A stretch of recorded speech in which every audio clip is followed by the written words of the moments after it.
Okay, everyone, let's get started for today. Okay, so we're into week 5 of CS224N, and so this is the plan for today. In some sense, a lot of this class is going to be an easy class because I'm going to talk about things like final projects and tips for what you're meant to do and finding a topic and writing up your work and things like that. So for sort of 2/3 of the class, there isn't a lot of deep technical content, but I hope they're actually just some useful stuff and stuff that'd be good to know about. One way you can think about this is until this year we had a midterm in this class. So, you know, if we weren't doing this class, you'd instead be doing the midterm based on all the material that we've covered so far. So this should be really pleasant by comparison. But that isn't going to be quite the entire class. So for this piece here in the middle, I'm going to spend a while back on some of the topics of last week. So I wanted to have one more look at some of these gated recurrent models that Abby introduced last week. And I guess my hope is that now that you've had a bit more time to look and read about things and hopefully even have started working on homework 4, that maybe it starts to make a bit more sense, or else even if it's more confusing than before, you've got some idea of what your confusions are and questions. And so hopefully it's good to think about those one more time, because I think they are quite a complex notion and it's not so obvious what they're doing and why they're doing anything useful, or whether they're just this big complex blob of mystery. And then also to touch on a couple of machine translation topics that come up in the final project that we didn't really get time to say much about last week. Okay, so let's get started. So this is our coursework and grading that we showed at the beginning. And so the main thing I want to do today is talk about this final project. But before I do that, let's just say 1 minute on participation. So I guess we start into one aspect of the participation policy last Thursday when we took attendance. That makes it sound draconian, but I wanted to say the positive viewpoint of the participation points. I mean, obviously this is a big class. There are lots of people. Our hope is just that people will variously be sort of engaged and involved in the class, and the participation points are our way of doing that. I mean, basically the way this is set up, I mean, if you do much of anything, you should just get 3% for the participation points. It shouldn't be hard. I mean, I will bet you that there will be some people who at the end will have gotten 7 points in the participation category, and unfortunately we cap you, will only give you 3% for the participation category. But, you know, providing you usually come to class or usually write the what we've got for the invited speakers, the reaction paragraphs if you're an SCPD student, sometimes write a helpful answer on Piazza, right? You're already going to be there on 3%. Yeah, and so one other thing that's a way to get some participation points that's out today. So today we're putting up our mid-quarter feedback survey, and we'd love to have you fill that in. I mean, we'd like to get your thoughts on the course so far. And, you know, for you guys, there are 2 ways that you can win. Firstly, if you give us some feedback that can help the rest of your quarter be better. But we've also got a simple bribe built into this, which is you get half a participation point simply for filling in the mid-quarter survey, but it'd be really good to get your feedback on that.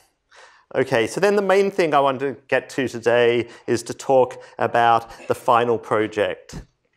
Okay, and so I'll jump right ahead into that. So for the final project, there are 2 choices.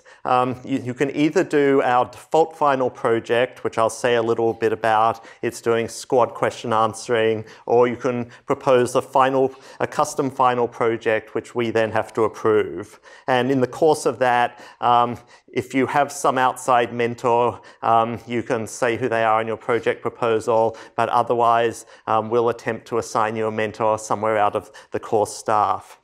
So for all the assignments through assignments 1 through 5, you have to do them by yourself. For the final project in either form of it, you can do it as a team. So you can do it as 1, 2, or 3 people. And how does that work? Well, it works like this.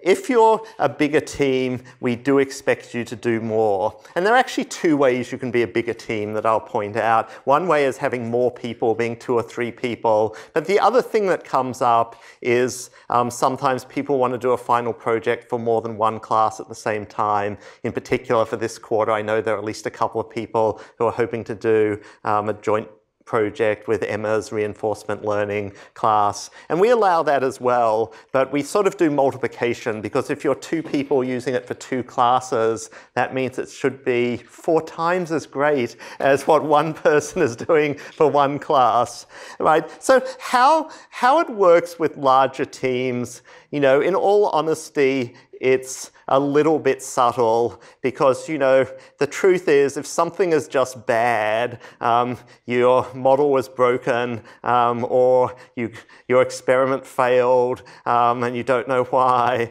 you know, if there's just obvious ways in what you've done is bad, it's sort of bad whether you're 1 person or 4 person, and if you've written it up beautifully, you've written up beautifully regardless of whether you're 1 person or 4 people. But you know, nevertheless, the expectation is that if you're 1 person, we'll be pleased that if you've put together 1 model and gotten it to work well. But if you're 3 people, we'll say, well, that wasn't such a big effort running this 1 model against this task. Surely if there are 3 people, they could have investigated some other model classes and seen whether they perform better or worse on this task, and we'll feel it's then sort of lightweight. So we are expecting that sort of both more ambitious projects and more thorough exploration of them if you're being a bigger team or you're using it for multiple classes.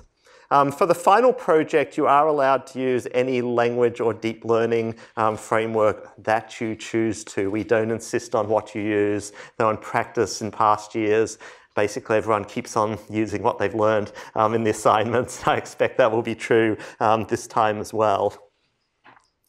Okay, so let me just mention quickly the default final project so that you've got some sense of context. So the materials of that will be released this Thursday. And so for the task for it is a textual question answering task, which is done over the Stanford question answering dataset SQUAD, which was a dataset put together by Percy Liang in the department and the student.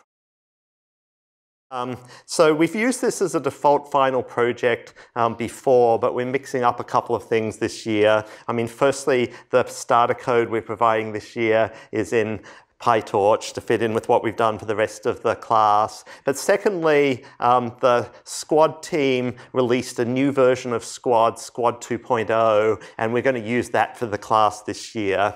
And the essential difference in SQUAD 2.0 is in SQUAD 1.1 or 1.0, every question had an answer in the passage of text, whereas in SQUAD 2.0, a lot of questions don't have answers. So there's this extra significant thing that you need to do, which is working out whether a question has an answer.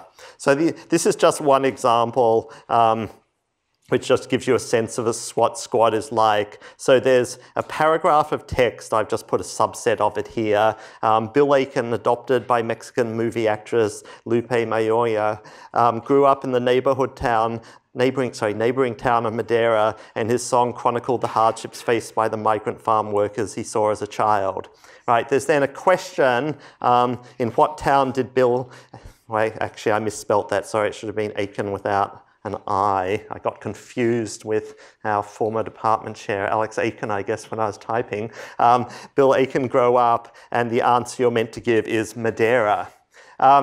So just incidentally, as a random fact, so quite a few of you know about something that was recently in the kind of tech news, and we're going to talk about later in the class, that people from Google produced this very strong new natural language understanding representation model called BERT, and which is one of several kind of models that are in a class of models that contextually model words that have come into prominence in 2017 and 18. And in general, BERT has sort of produced very good performance for very many tasks. Indeed, if you look at the Squad 2.0 leaderboard online at this URL, what you'll find is that all of the leading systems use BERT in some way or another these days. But nevertheless, this was actually a question that BERT got wrong, that BERT said no answer to this question rather than getting the correct answer, even though it looks kind of straightforward reading it as a human being. It doesn't really look a human,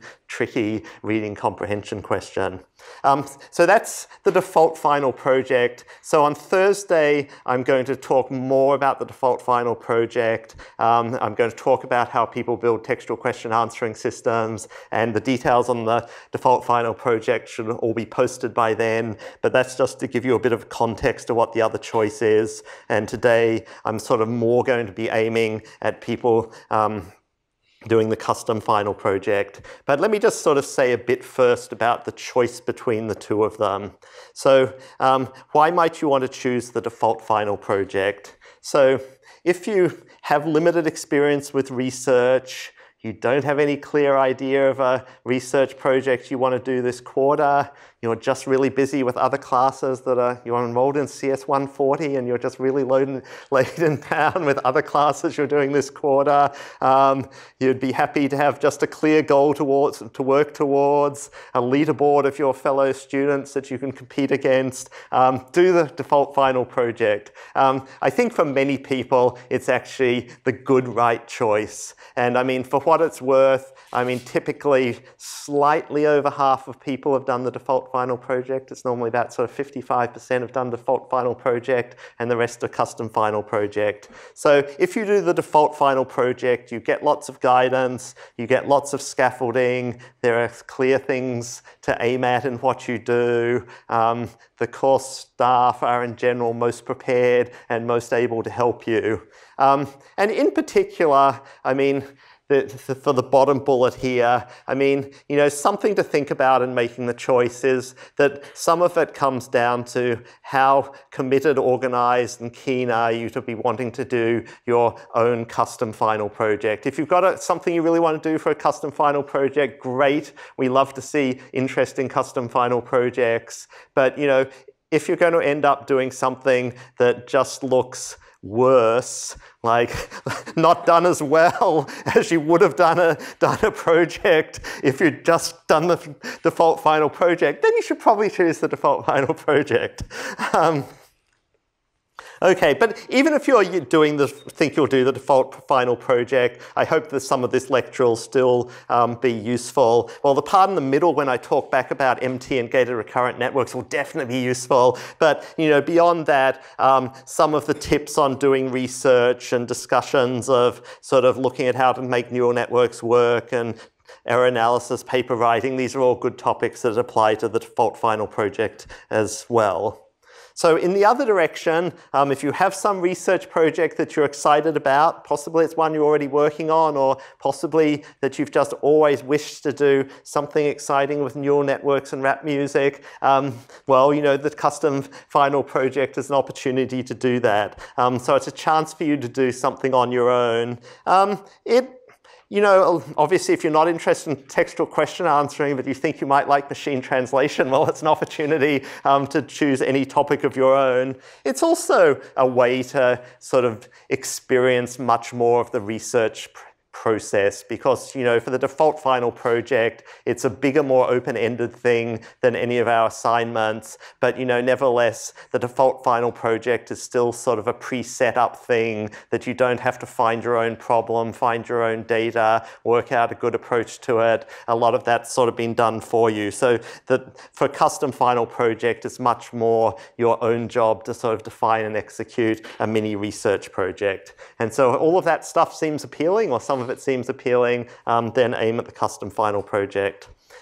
Doing this just reminded me about a fact about assignments 1 to 5. You know, for assignments 1 to 5, we are hoping that they can be a set of stepping stones for learning how to build deep learning systems. But, you know, one of our goals in that is to give you less handholds as time goes by. So, assignment 1 was really easy, and assignment 3 we tried to make it really handholdy so people could start to learn PyTorch. But we're actually hoping for assignments 4 and 5 that they're actually harder so that you're getting more experience of working out how to build and do things by yourself. Because if the only thing you ever see is completely scaffolded assignments, it's sort of like when you do CS106A, that you do a great job on the CS106A assignments, but you don't really know how to write a program by yourselves. And that's sort of what we want to sort of get you beyond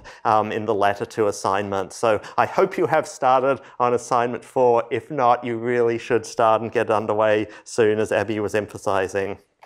Okay, so this year for the final project, whichever one you're doing, we're actually putting more structure in than we have in previous years to encourage people to get going. And so in particular, there are early on components which are worth points in the grading. So the first part of that is a project proposal, which is we want from each team, so 1 per team. You can just do a joint one, which is worth 5%. So we're releasing the details on Thursday, which is when assignment 4 is due, and it'll be due the following Thursday. So we're actually having an interruption in the sequence of current assignments, right? So for the next week, what the thing to do is project proposal, and then the week after that, we're back to assignment 5, and then we go full-time into final project.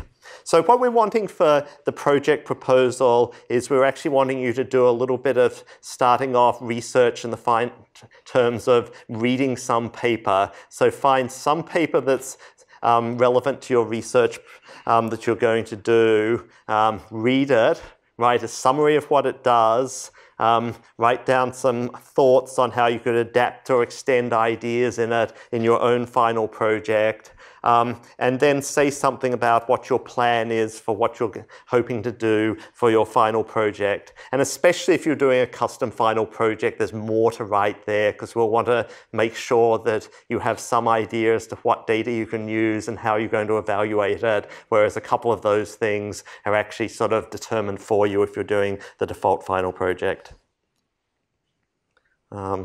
And so then after that, we're going to have a project milestone, which is the progress report, where we're hoping that you can report that you're well along in your final project, that you've run at least some experiment and have some results on some data that you can talk about. So the project milestone is due on Thursday, March 7.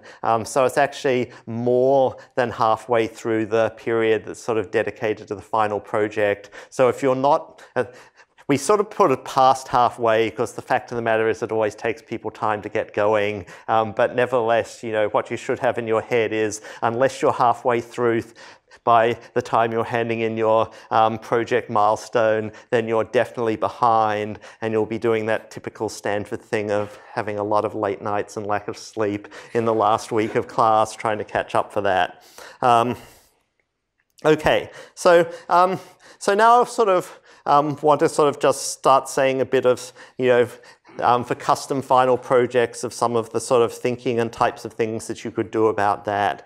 So you have to determine some project if you're doing a custom final project. So in philosophy of science, there are basically 2 ways for any field you can have a project. You either start with some domain problem of interest, you're just got something you're interested in of saying, gee, I'd like to do better machine translation, and then you work out some ways to address it with technology. Or you start with some technical approach of interest and you say, oh, well, those LSTMs seem kind of neat, but I didn't understand why there's that extra tanh, and I think it'd be better if it changed in this other way. And you start exploring from a technical direction to try and come up with a better idea, and then you're wanting to prove that it works.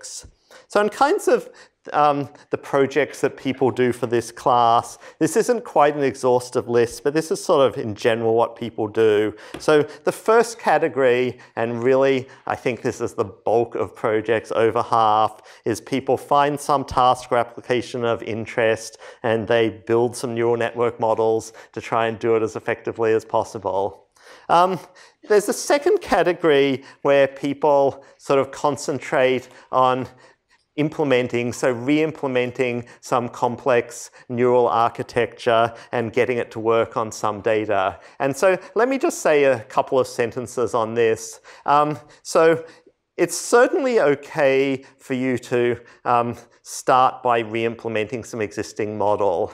And some people, that's as far as they get. And then the question is that okay? And the answer to whether that's okay sort of largely depends on how complex your neural model is.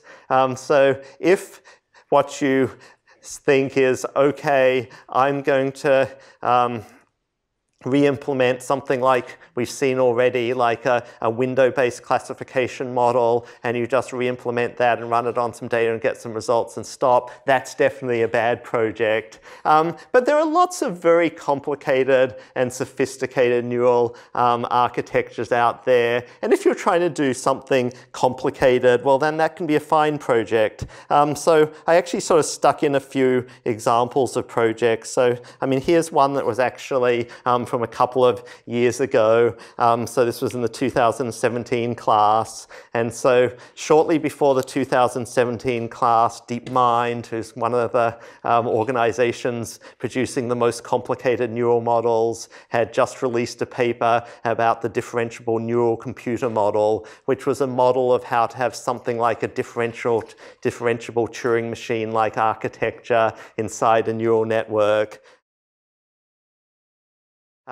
This would be a great challenge to try and re-implement the differentiable neural computer, which DeepMind hadn't released any source code for because they're not the kind of place that generally releases their source code. And you know, this was actually an extremely ambitious project because it's a very complex architecture which it's hard to get to train. And so, you know, at the end, she hadn't been able to sort of train as big a model or get as good results as they reported in the paper. But, you know, frankly, we thought it was pretty miraculous that she'd managed to get it working at all in the period of time we had in the class. And she did successfully do an open source re-implementation of this model, which basically worked the same as in their paper, though not quite as well. So, you know, that seemed a huge achievement. So you certainly can do something of that sort.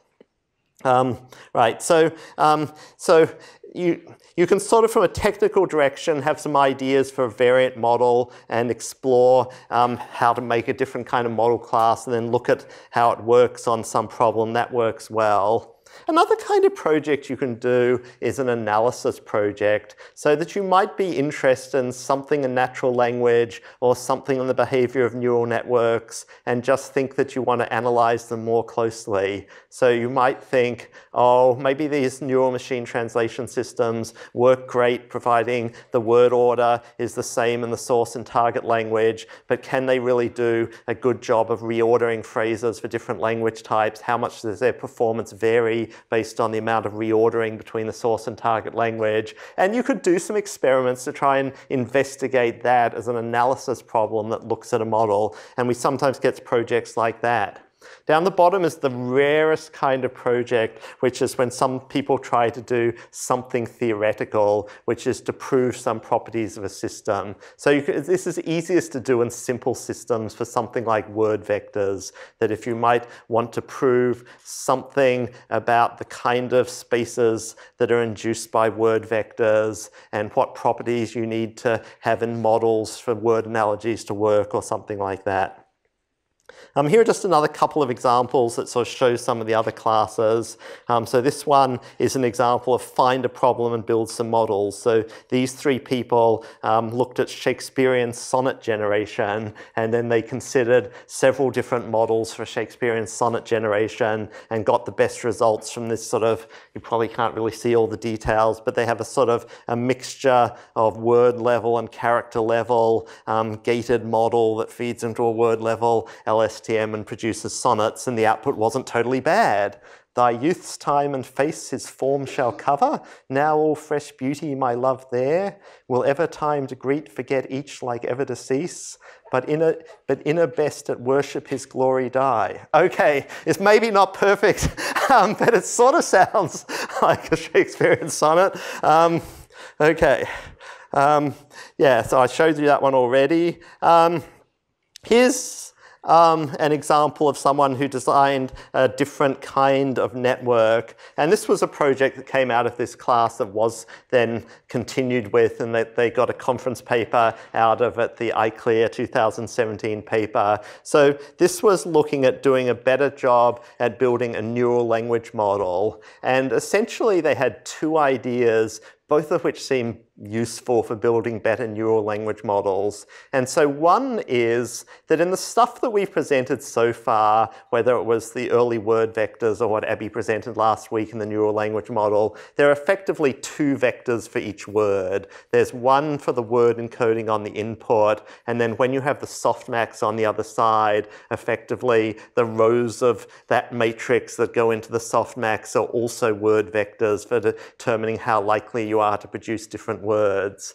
And so these two people had the idea that maybe if we actually in the model tied those two word vectors together, that would help and produce a better model. And so this was actually done several years ago when that was a novel idea which hadn't actually been done. So this was done in the 2016 class. And then they had this second idea, which was, well, maybe doing the kind of cross-entropy 1, 0 sort of, you look at the correct word that you're meant to produce and sort of work out a loss based on that. Maybe that's not very good because you don't get partial points if you produce a different word that's semantically similar. And so that they had this idea that they could use word vector similarity, and then you'd be giving a score for any word that was produced next based on how similar it was according to word vector similarity to the word that you were meant to produce next. And that was also a useful idea that they were able to produce improved language models with. So that was a cool project. Here's an example of somebody from last year who did an analysis project. So their idea was that they were going to evaluate on some tasks. They actually did several tasks, word similarity, analogy, and a squad question answering system. But the question was, okay, a lot of neural network models are big and so aren't very suitable for phones. Could we get away with compressing the models a lot so that rather than having doubles or 32-bit floats or even 16-bit floats are now used quite a bit in neural networks, could we compress a lot more and quantize our numeric values so that we could only be, say, using 2 bits per parameter. So they're literally only 4 bits per parameter. And if you do that naively, it doesn't work. But if you explore some cleverer ways of doing it and see how to make things work, you can actually get to work really well. In fact, it actually seems like sometimes you can improve your performance doing this because the quantization acts as a form of a regularizer.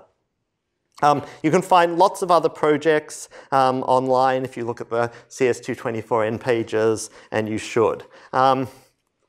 Okay, so if you want to do a final project, you have to find some place to start. You know, one place is to start looking at papers. There's online anthology of most of the NLP conference papers. You can look at ML conferences, have lots of relevant papers as well. You can look at past CS224N papers that cover lots of topics. Though, you know, I suggest don't also forget the advice down the bottom, which is look for an interesting problem in the world.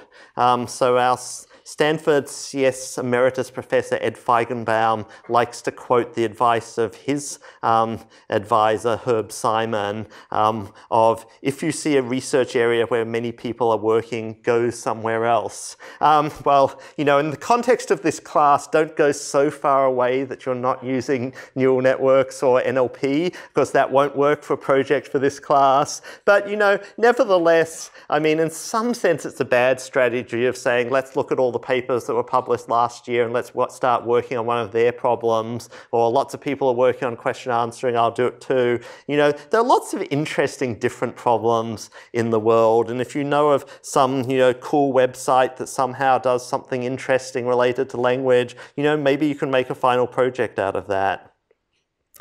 Other ways to find final projects. So the person who first put together most of the CS224N content was Andrej Karpathy, who now works at Tesla. And among his other things he did for the world, he put together this site, Archive Sanity Preserver, which is a way to find online archive papers, which is a major preprint server. And if you say a few papers you're interested in, it'll show you other papers that you're interested in. It'll show you papers that are currently trending, so that can be a good way to look. If you think it'd be just good to be in some competition where you're wanting to build a system that's better than other people's, you can look at leaderboards for various tasks. So there's this brand new site which is pretty good, though not completely error-free and correct, of paperswithcode.com, and it collects a whole lot of leaderboards for a whole lot of machine learning tasks, including tons of language ones. So it gives leaderboards for question answering, machine translation, named entity recognition, language modeling, part of speech tagging, all sorts of tasks you can find there and find out what current states of the art and data sets are. Whoops. Okay, so, you know, different projects are different, but often for a lot of projects, the things you need to be making sure of is it's something that you can get a decent amount of data about so you can train a model. It's a feasible task. It's not so enormous you can't possibly do it in 4 weeks. You'll want to have some evaluation metric. And normally for deep learning, you have to have, even if you hope to do some human evaluation as well, you have to have some automatic evaluation metric, because unless there's just some code that you can run that gives you a score for how well you're doing, then unless you have that, you just sort of can't do the deep learning trick of saying, okay, let's do backpropagation to optimize our scores according to this metric. And pretty much you'll want to do that to be able to do neural network optimization. And we do require that there's an important part of NLP in your class project. I mean, it doesn't have to be the only thing. You could be doing reinforcement learning as well, or you could do images to captions. So you're doing joint vision and NLP, but there has to be NLP in it. Okay, last bit before I get back onto the content from last week. So something that you'll need to do is have data for your project. So some people collect their own data for a project. And you know, it's not impossible to collect your own data, especially if there's something you can do with unsupervised data. You might be able to get it by just sort of crawling an interesting website.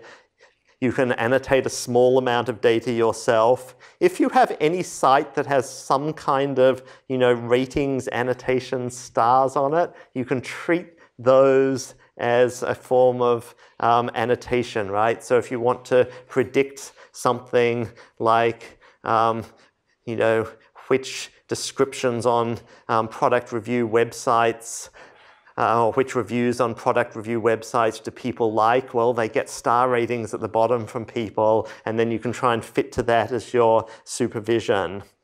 Sometimes people have data from an existing project from a company. You can use that. But nevertheless, for most people, given that classes are short and things like that, the practical thing to do is use an existing curated data set that's been built by previous researchers. That normally gives you a fast start and lets you get to work building models. There's obvious prior work. There are baselines and previous systems that you can compare your performance on, etc. Okay, so where can you find data? I'll just mention a couple of places here, and there are lots more. So traditionally, the biggest source of linguistic data used by academics was this place called the Linguistic Data Consortium. And they have lots of data sets for tree banks and named entities and co-reference, parallel machine translation data, etc., etc. And so the Linguistic Data Consortium licenses their data. Stanford pays that license, so you can use any of it. But if you want to use it, you go to that linguistics.stanford.edu page, and there's a sign up a piece on how to sign up where you basically say, I will use this data only for good Stanford purposes and not as the basis of my startup. And then you can have access to that data and it can be made available by AFS or otherwise. But as time has gone by, there's a ton of curated NLP data that's available on various websites. In fact, if anything, the problem is it's just sort of spread over the web and it's sort of hard to find different things. But there are some sites that have a lot of data for various purposes. So anything related to machine translation or just parallel data across different languages, the Statistical MT, statmt.org site has a great amount of data, and that organization runs shared tasks every year. The workshop on machine translation, WMT, which Abby already mentioned in her class, and they've got data sets that were used for those tasks, and then there are leaderboards for those tasks, and you can find data for that. If you thought dependency parsing was cool, there's the Universal Dependencies site, which has which has tree banks in the same annotation scheme for about 60 different languages, and you can work on parsers for different languages and things like that. I'm not going to bore you with going through all of them, but you know, there are just tons and tons of other data sets that Facebook has released data sets, Google's released data sets. Us at Stanford have released several other data sets, including the Stanford Sentiment Tree Bank and the Stanford Natural Language Inference Corpus, and new question answering data sets, including Hotpot QA and conversational question answering. Other groups at different universities have released data sets. There are just tons of them. You can find data on sites like Kaggle, where it has machine learning competitions. There are sites with lists of data sets. You can look at research papers and see what data sets they used. And of course, you can ask the core staff on Piazza to try and find suitable data sets for a project. Okay, so that's a fair bit about the projects. I've got a bit more to say later about doing projects. Does anyone have any questions up until now on projects? Okay. Well, so now we're going to sort of flip a switch in our brains and go back and have one more look at gated recurrent units and what happens and what they mean. And you know, this is sort of the same material that Abby presented a little bit differently, but you know, I hope it might just sort of give one more way of sort of thinking a bit about what's happening about these gated recurrent units and why they might be doing something useful and what are the alternatives to them. So if you remember, the problem we started with is that we wanted to understand sort of derivatives backward in time. And so the idea of that is, well, if we twiddle this a little bit at time t, how much effect is that going to have? So we make some adjustment here. How much effect is that going to have n time steps later? And well, we sort of looked at the derivatives and we sort of saw we got these terms for each successive time step. And so as Abby discussed, the problem is that for the derivatives that we kind of got this matrix form for each time step. And so that if we're going through a lot of time steps, we got a lot of matrix multiplies. And as the result of those matrix multiplies, pretty much either things disappeared down to 0 or exploded upward, depending on what was in the matrix. And so that sort of means when the gradient goes to 0, we kind of can't know what's happening, whether there isn't any conditioning or just we can't measure it. And so that sort of made people think that maybe this naive recurrent neural network transition function just isn't a good one to use. And that sort of leads into these ideas of gated recurrent units, right? Because if we have the simple recurrent neural network where we're sort of feeding forward for each step in time, well, what happens is when we backpropagate, we have to backpropagate through every intermediate node, and that's where we sort of have our gradients disappear. And so an idea of how you could fix that is to say, well, suppose we just put in direct connections that were longer distance. Then we'd also get direct backpropagation signal, and so then we wouldn't have this same problem of vanishing gradients.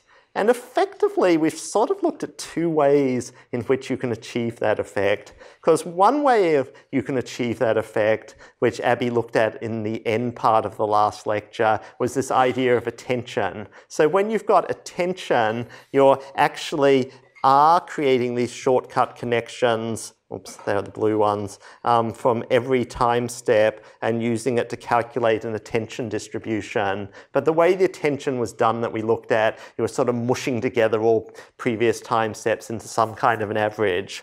But the idea of the gated recurrent units is, in some sense, we want to achieve this same kind of ability to have shortcut connections, but we want to do it in a more controlled and adaptive fashion where we still do remember the position of things. So how can we create an adaptive shortcut connection? And so that's what we start to do with the gates that are put into a gated recurrent network. So first off, we sort of say, let's have a candidate update, which is exactly the same as the one that's used in a simple recurrent neural network. But what we could do is add a gate. So the gate will calculate a value from 0 to 1. And so what we're going to do here is mix together using our candidate update, which is just like a simple recurrent neural network, which will be then mixed together with simply directly carrying forward the hidden state from the previous time step. So once we're doing that, we're sort of then adaptively partly using a computation from one time step back done as a recurrent neural network, and we're partly just inheriting we're partly inheriting the hidden state from the previous time step. So it's sort of like a shortcut connection, but we're weighting as to how much we're shortcutting and how much we're doing our computation. And we control that adaptive choice by using a calculation to set the gate, and we do that with a sigmoid computed over the input and the previous hidden state, and using, again, an equation kind of like a simple recurrent neural network. Okay, but if you wanted to go a bit further than that, you could think, well, maybe sometimes we sort of might actually just want to get rid of the stuff that was in the past, that maybe the stuff in the past sometimes becomes irrelevant, like maybe sometimes we start a new sentence or a new thought and we just want to get rid of the stuff that's in the past. And so that can lead into this idea of having a second gate, a reset gate. And so the reset gate calculates a value for 0 to 1, just like the other gates. And then we're doing this element-wise dot product between the reset gate and the previous hidden state. And that's then sort of saying, well, maybe we want to keep some parts of what was stored previously and some parts of it we now want to throw away. And so we put that into the model as a second gate.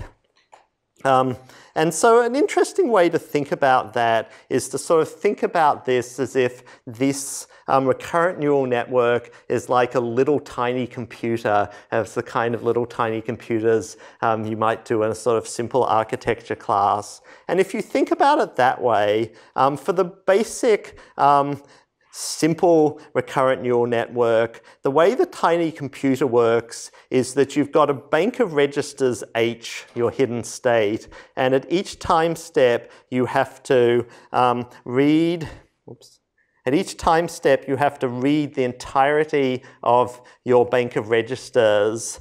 You do some computation and then you write the entirety of your bank of registers. And in terms of thinking about computer architecture, that sounds like a pretty bad way to implement a simple computer.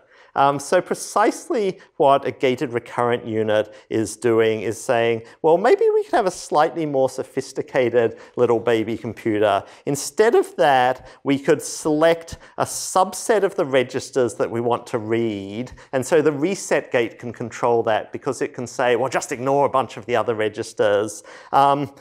It then will compute a new value based on just these stored registers. And then the update gate, which is also adaptive, can say, well, I want you to write some registers, but the rest of the registers will just keep their previous value. That seems a useful idea to have in a computer. And so that's what we're doing here. And so this model here is what was Abby presented second as the gated recurrent unit.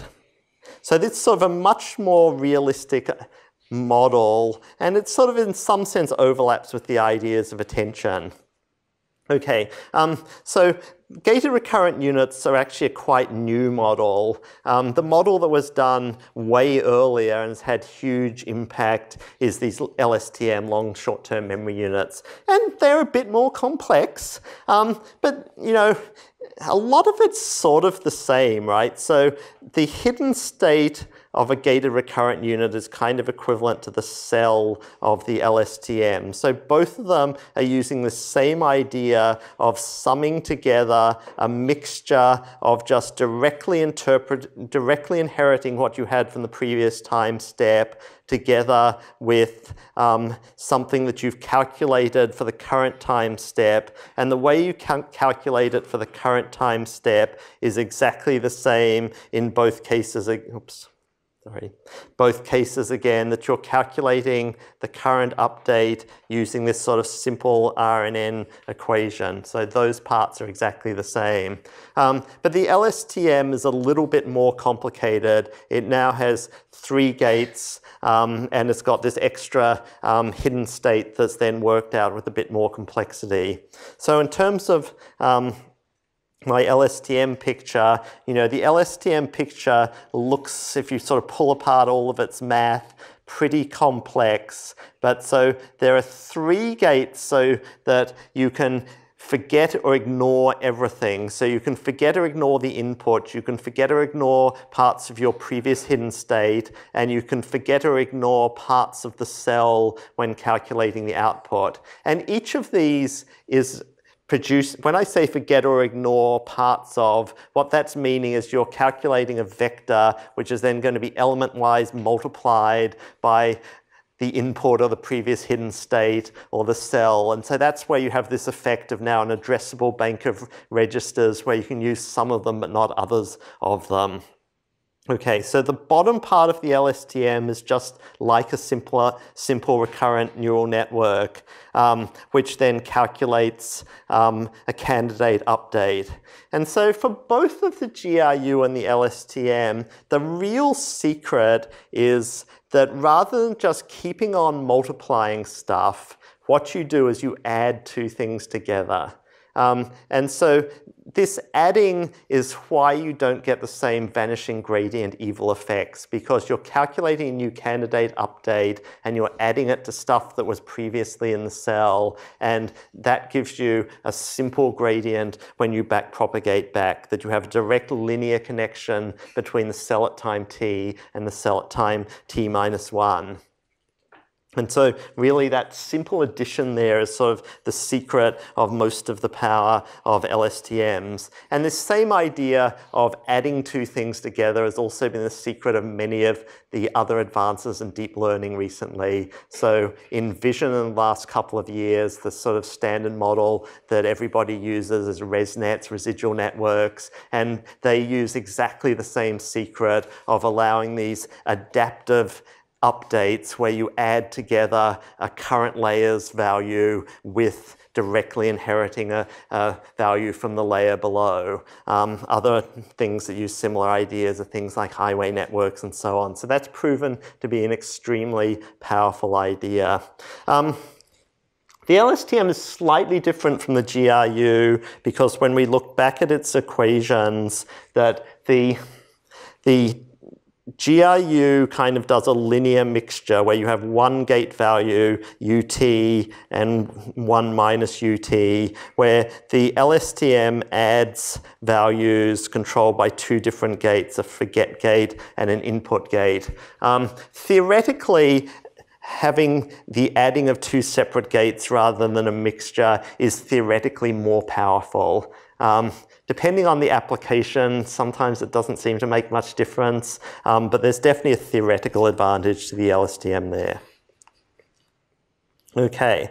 I hope that's maybe a little bit more helpful to have seen those again.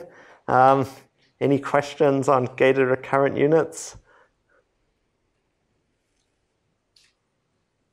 Still look confusing?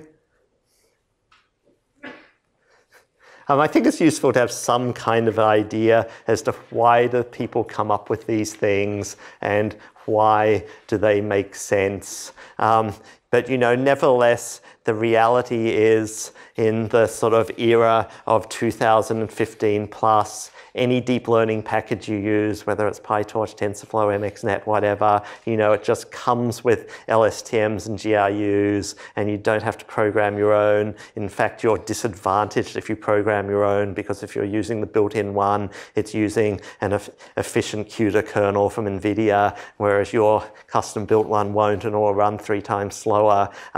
So, in a sense, you don't have to know how to do it, and you can just take the attitude that an LSTM is just like a fancy recurrent network, which will be easier to train, and that's true. But these kind of architectural ideas have actually been central to most of the big advances that have come in deep learning in the last couple of years. So it's actually good to have an idea, have some sense of what were these important ideas that made everything so much better, because they're the same kind of component building blocks you might also want to use in custom models that you design for yourself. Okay.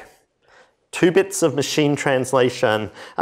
So a bit of machine translation that we sort of didn't cover next week, but lots of people have been seeing and getting confused by in the assignment. So I thought I'd explain a bit about is UNCs, and explain where do UNCs come from and why are there UNCs. And the reason why there are UNCs is effectively kind of for efficiency reasons. So if you sort of think about producing output in a neural machine translation system, and really this is the same as producing output in any natural language generation system, so it's really the same for a neural language model, that if you have a very large output vocabulary, it's just an expensive operation. So you have a big matrix of softmax parameters where you have a row for every word, and then you have,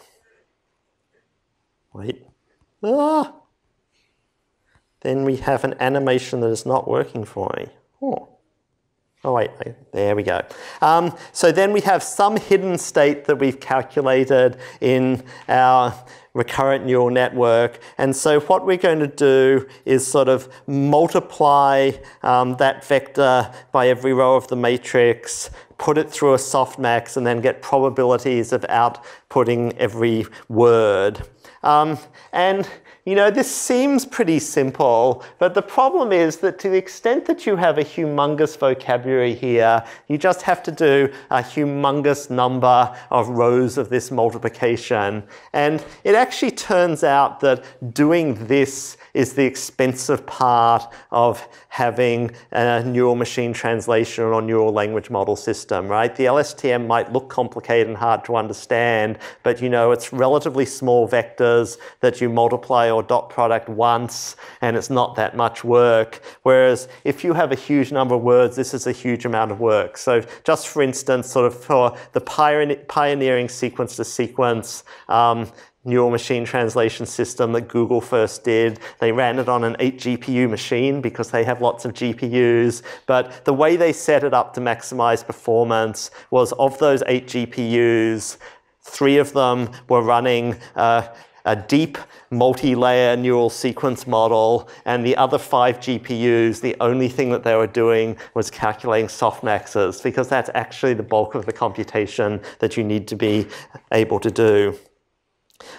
So the simplest way to make this computation not completely excessive is to say, hey, I'll just limit the vocabulary. Yeah, I know that you can make a million different words in English, and if you look at Spanish inflections of verbs, there are a lot of them, and there's going to be a huge number of words. But maybe I can just make do with a modest vocabulary and it'll be near enough. Surely 50,000 common words, I can cover a lot of stuff. And so that was sort of the starting off point of neural machine translation, that people used a modest vocabulary, like around 50,000 words.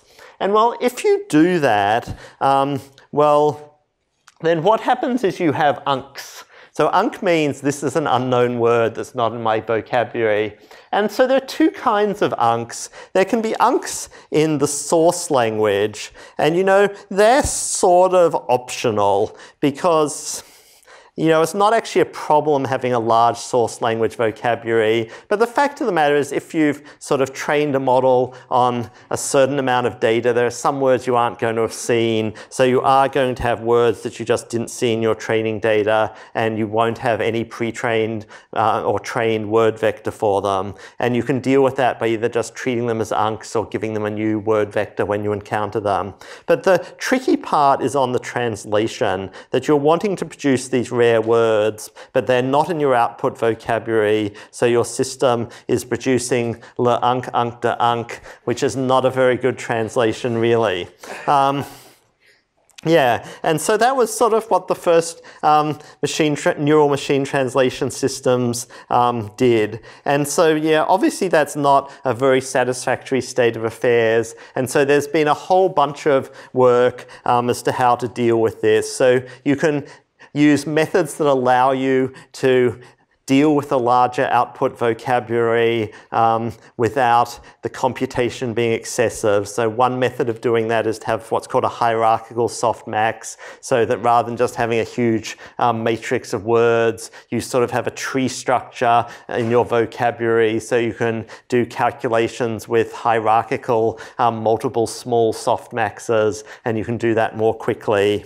I'm not going to go through all these things in detail now. I'm just sort of very quickly mentioning them, and if anyone's interested, they can look. People have used the noise contrastive estimation idea that we saw with word2vec in this context as well. So this is a way to get much faster training, which is important. It's not really a way to solve speed at translation time, but if this means you can train your system in 6 hours instead of 6 days, that's a big win, and so that's a good technique to use. People have done much smarter things. So really, the large vocabulary problem is basically solved now. And so the kind of things that you can do is you can produce subsets of your vocabulary and train on particular subsets of vocabulary at a time. And then when you're testing, you adaptively choose kind of a likely list of words that might appear in the translation of particular sentences or passages, and then you can effectively work with a sort of an appropriate subset of the vocabulary, and that's sort of an efficient technique by which you can deal with an unlimited vocabulary, but only be using a moderate-sized softmax for any particular paragraph that you're translating. That's a paper that talks about that method.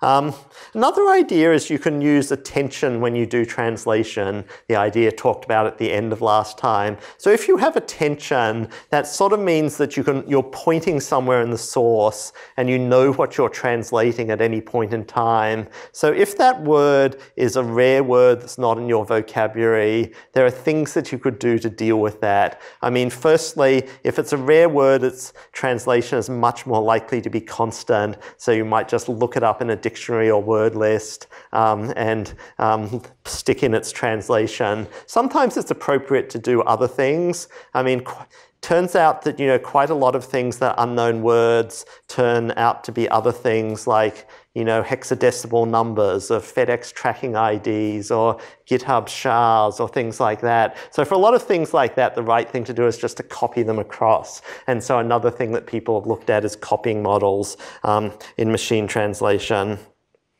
Okay, there are more ideas that we can get into to solve this, and actually next week we're going to start dealing with some of the other ways that you could solve this. But I hope there to have given you sort of a sense of sort of what these unks are about, why you see them, and that there are sort of some ways that you might deal with them, but you're not expected to be doing that for assignment 4.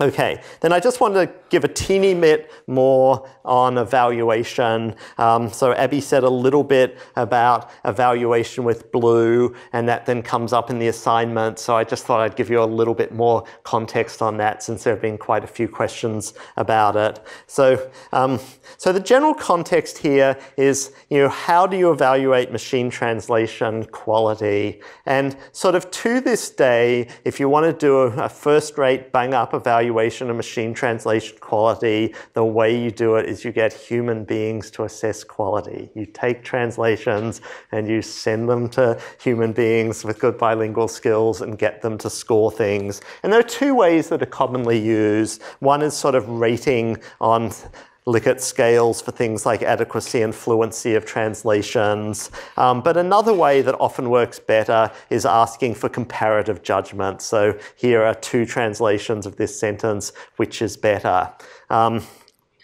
And so that's, you know, sort of still our gold standard of translation. Another way you can evaluate translation is use your translations in a downstream task. So you could say, I'm going to build a cross-lingual question answering system, and inside that system, I'm going to use machine translation. I'm going to translate the questions and then try and match them against the documents. And then my score will be how good my question answering system is. And so the machine translation system is better if my question answering score goes up. I mean, that's kind of a nice way to do things, because you're kind of then taking an end run around needing human beings, and yet you do have a clear numerical measure that's coming out the back end. But it's sort of has some catches, because, you know, often there'll be a fairly indirect connection between your end task and the quality of the machine translation. And it might turn out that there are certain aspects of the machine translation, like whether you get agreement endings right on nouns and verbs or something, that are actually just irrelevant to your performance in the task. And so you're not assessing all aspects of quality. And so then the third way to do it is to come up with some way to score the direct task. So here, the direct task is machine translation. And this has been a valuable tool for, you know, really the last sort of 25 years when people are doing machine learning models, because as soon as you have an automatic way to score things, you can then run automated experiments to say, let me try out these 50 different options, let me start varying these hyperparameters and work out which way to do things is best. And that importance has only grown in the deep learning era, when all the time what we're wanting to do is, as Abby discussed, build end-to-end systems and then back-propagate throughout the entire system to improve them. And we're doing that based on having some objective measure, which is our automatic metric. And so that led into the development of automatic metrics to try and assess machine translation quality. And the most famous and still most used one is this one called BLUE. And so, as Abby briefly mentioned, we have a reference translation done by a human being. So at some time, a human being has to translate each piece of source material once. But then you take a machine translation and you score it based on the extent to which there are one or more word sequences that appear in the reference translation and also appear in the machine translation. And so you're working out n-gram precision scores for different values of n. So the standard way of doing it is you do it for 1 grams, bigrams, trigrams, and 4 grams. So word sequences of size 1 to 4, and you try and find for ones of those in the machine translation whether they also appear in the reference translation. And there are two tricks at work here. One trick is you have to do a kind of a bipartite matching, because it just can't be that there's a word in the reference translation somewhere. Don't know if I've got a good example here. Maybe I can only do a silly example, but I'll do a silly example. That it doesn't seem like you want to say, okay, because there's a the in the reference, that means that this the is right, and this the is right, and this the is right, and every other the is also right. That sort of seems unfair. So you're only allowed to use each thing in the reference once in matching n-grams, but you are allowed to use it multiple times for different order n-grams. So you can use it both in a unigram, bigram, trigram, and 4gram.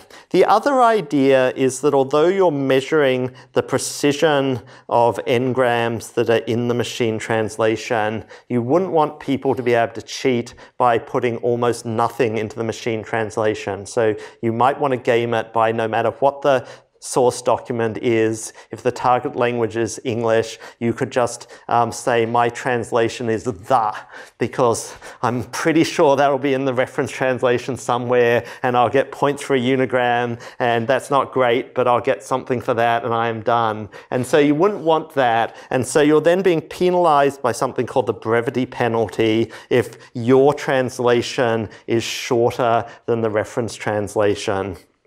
And so this blue metric is forming a geometric average of n-gram precision up to some n. Normally it's sort of up to 4 is how it's done, where it's a weighted geometric average where you're putting weights on the different n-grams.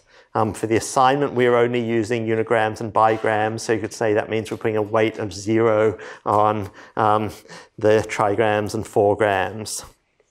Okay, and so that's basically what we're doing. I'll just mention a couple of other things. You might think that this is kind of random, and so people have used this idea of rather than just having one reference translation, we could have multiple reference translations, because that way we can allow for there being variation and good ways of translating things, because in language there's always lots of good ways that you can translate one sentence. People have done that quite a bit, but people have also decided that even if you have one translation, providing it's independent and on a kind of statistical basis, you're still more likely to match it if your translation is a good translation, so it's probably okay. So when blue was originally introduced, blue seemed marvelous, and people drew graphs like this showing how closely blue scores correlated with human judgments of translation quality. However, like a lot of things in life, there are a lot of things that are great measures, providing people aren't directly trying to optimize it. And so what's happened since then is that everybody has been trying to optimize blue scores, and the result of that is that blue scores have gone up massively, but the correlation between blue scores and human judgments of translation quality have gone down massively. And so we're in this current state that the blue scores of machines are pretty near the scores of human translation. So, you know, according to blue scores, we're producing almost human quality machine translation. But if you actually look at the real quality of the translations, they're still well behind human beings. And because you could say the metric is being gamed. Okay, well, I hope those things help for giving more sense for assignment 4. So now for the last about 12 minutes, I just now want to return to final projects and say a little bit more about final projects.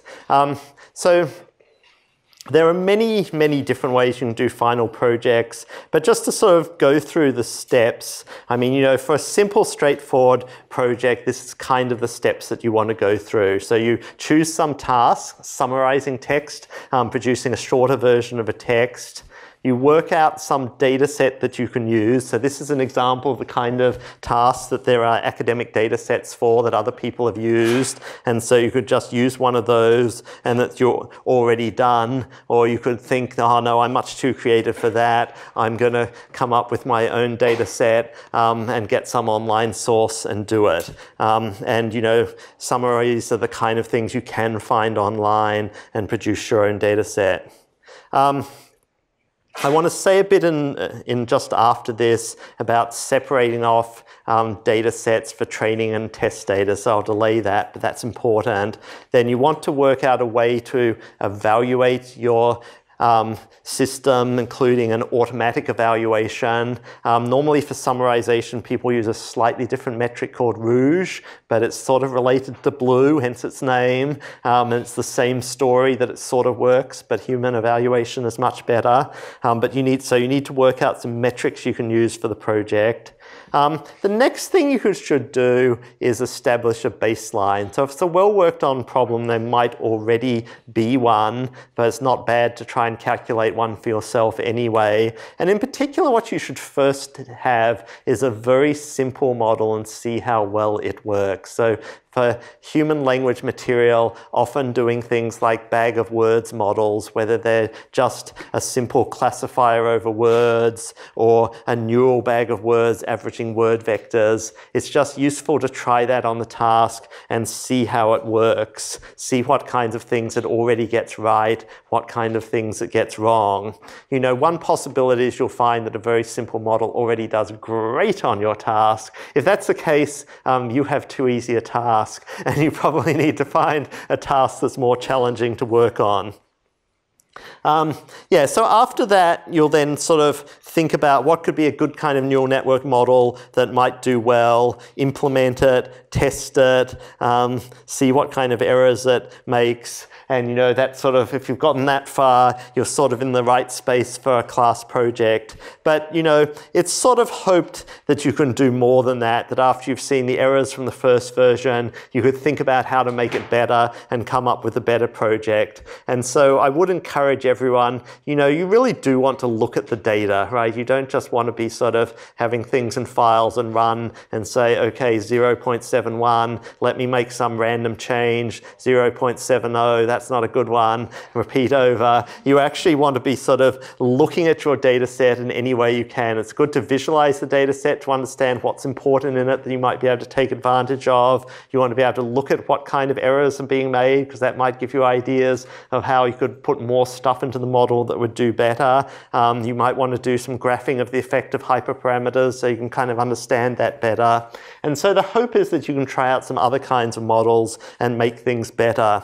And sort of one of the goals here is it's good if you've sort of got a well set up experimental setup so you can easily turn around experiments, because then you're just more likely to be able to try several things in the time available.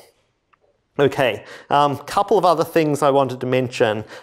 One is sort of different amounts of data. So it's really, really important for all the stuff that we do that we have different sets of data. So we have train data, we have dev test data, we have test data at least, and sometimes it's useful to have even more data available. So for many of the public data sets, they're already split into different subsets like this, but there are some that aren't. There are some that might only have a training set and a test set. And what you don't want to do is think, oh, there's only a training set and a test set, therefore I'll just run every time on the test set. That's a really invalid way to go about your research. So if there aren't dev sets available, or you need to do some more tuning and you need some separate tuning data, you sort of have to make it for yourself by splitting off some of the training data and not using it for the basic training and using it for tuning and as dev data. Yeah, so to go on about that more more. So the basic issue is this issue of fitting and overfitting to particular data sets. So when we train a model on some training data, we train it and the error rate goes down. And over time, we gradually overfit to the training data because we sort of pick up in our neural network facts about the particular training data items, and we just sort of start to learn them.